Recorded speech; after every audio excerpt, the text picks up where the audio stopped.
जिसने बाबर आजम को छेड़ा फिर उसी के साथ वैसा ही हाल हुआ। कराची किंग को कराची में खड़े होकर बाबर आजम की टीम ने लोएस्ट टोटल जो है वो डिफेंड करने में कामयाब हुई है और सिर्फ 2 रन से कामयाबी हासिल कर ली है पेशावर ज़ल्मी ने एक अहम मुकाबले के अंदर। और पॉइंट्स टेबल पर जो मुल्तान सुल्तान आपको मिड में और शुरू में टॉप पर दिखाई दे रहा था, वहां पर बाबर आजम की टीम पेशावर ज़ल्मी ने जो है वो जगह बना ली है। 13 पॉइंट के साथ वो पहले नंबर पर चले गए हैं और कराची में लोएस्ट टोटल डिफेंड करने में कामयाब हुई है पेशावर ज़ल्मी।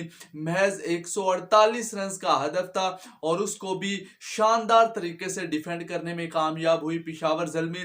और आखिरी ओवर में 17 रन रहते थे, 2 चौके भी आए, लेकिन उसके बावजूद भी आमिर जमाल ने आखिरी गेंद पर जो है वो डॉट की और हारिस रऊफ के हाथों से गेंद निकलता निकलता रह गया था और वहां पर पेशावर ज़ल्मी ने महज 2 रन से कामयाबी हासिल कर ली है। क्या फायदा हुआ कल के मैचों में इंटरेस्ट लाने का। जो मैच एक तो इस्लामाबाद यूनाइटेड का था मुल्तान सुल्तान के अगेंस्ट, उसमें बड़ी दिलचस्प सूरत थी। जिस तरह आखिर में इमाद वसीम ने छक्का चौका लगाकर मैच जितवाया। फिर जो दूसरा मैच था वो भी ये दुआ कर रहे थे कि कोयटा वहां से हारे और कराची आज का मैच जीतकर प्लेऑफ में जाएगा। क्या इस तरह कराची ने प्लेऑफ में जाना था। अपने होम ग्राउंड में भी आप 150 रन तक का भी हदफ जो है वो चेज नहीं कर पा रहे, तो इससे आपकी कमजोरी वाज़ेह तौर पर नजर आ रही है। लेकिन जबरदस्त किस्म का मैच हुआ है। पेशावर ज़ल्मी ने पहले बैटिंग के अंदर पहले 6 ओवर और आप कह सकते हैं कि पहले 10 ओवर बेहतरीन तरीके से इस्तेमाल किया। विकेट स्लो थी, हालांकि जो हमें लाहौर, मुल्तान और रावलपिंडी में विकेटें मिली हैं, ये इन तमाम से जो कराची की विकेटें ये इंतहाई सुस्त हैं। पेशावर ज़ल्मी जो है वो एक कम तरीन टोटल को डिफेंड करने में कामयाब हुई है और इन विकेटों पर आगे जो लेग के 2-3 मैच रहते हैं, उसके अलावा आप प्ले ऑफ और फाइनल भी यहां पर देखेंगे, तो यानी कि आपको अगले जो मैचेस हैं यहां पर कम स्कोर वाले जो है वो देखने को मिलेंगे। लेकिन बाबर आजम ने बेहतरीन तरीके से स्पिनर को इस्तेमाल किया और एक चीज जो बाबर आजम को अब समझनी होगी वो ये है कि अगर आपने इन विकेटों पर खेलना है, कराची वाले विकेटों पर आपने फाइनल जाना है और जीतना है, तो आपको अपनी टीम के अंदर कम से कम एक और स्पिनर को डालना होगा। अगर आप एक और स्पिनर को डालोगे तो जो आप साइम अयूब से काम लेते हो, फिर वो आपको जो है वो यहां पर करके दिखाएगा। आरिफ याकूब इनके पास एक बेहतरीन स्पिनर है, तो वो इस चीज को कर सकते हैं पेशावर ज़ल्मी के लिए।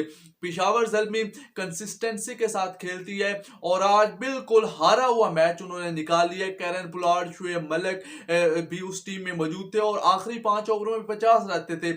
शुएब मलिक भी खेल रहे थे, नियाजी बैटिंग कर रहे थे, उसके बाद कैरन पोलार्ड ने आना था, लेकिन उसके बावजूद पेशावर ज़ल्मी के बॉलर 50 रन डिफेंड करने में कामयाब हो गए। तो तारीफ तो बनती है बाबर आजम की कप्तानी की। और यहां पर आपको as a Pakistani fan, cricket team के फैन, यहां पर शान की कप्तानी और बाबर आजम की कप्तानी में भी डिफरेंस को देखना होगा।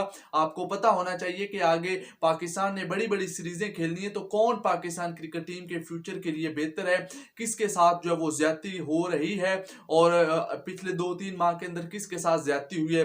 तो ये तमाम चीजें हैं। बहरहाल अब जो फाइनल मार्का है उसमें पेशावर ज़ल्मी ने क्वालिफाई कर लिया है। अब पेशावर ज़ल्मी के साथ अब इस्लामाबाद यूनाइटेड फाइनल खेलेगी, मुल्तान सुल्तान फाइनल खेलेगी, उसके अलावा जो आपकी एक इस्लामाबाद यूनाइटेड है, इनमें से कौन सी टीम फाइनल खेलेगी इसका फैसला कल और परसों होगा। क्योंकि जो इस्लामाबाद यूनाइटेड है उसका भी एक मैच मुकम्मल हो गया, 10 पॉइंट है, लेकिन जो क्वेटा का इस मुल्तान सुल्तान के अगेंस्ट मैच है उसमें जो टीम जीतेगी वो जो है पॉइंट्स टेबल पर जो वो दूसरे नंबर पर आएगी। अगर मुल्तान जीती वो पहले पर चले जाएगी 14 पॉइंट के साथ। अगर क्वेटा जीता, नेट रन रेट की बेहतर जितना है पेशावर ज़ल्मी से ऑलमोस्ट कम ही है उसका, तो फिर वो दूसरे नंबर पर जाएंगे 13 पॉइंट के साथ। तो फिर क्वेटा का और पेशावर ज़ल्मी का प्ले ऑफ 1 होगा। अदरवाइज मुल्तान सुल्तान अगर जीती तो फिर मुल्तान और फिर पेशावर ज़ल्मी का होगा। पेशावर ज़ल्मी पक्की हो गई है और बाबर की टीम के पास अब सिर्फ एक और मैच जीतकर इस ट्रॉफी को मजीद एक कदम जो है वो करीब आने का मौका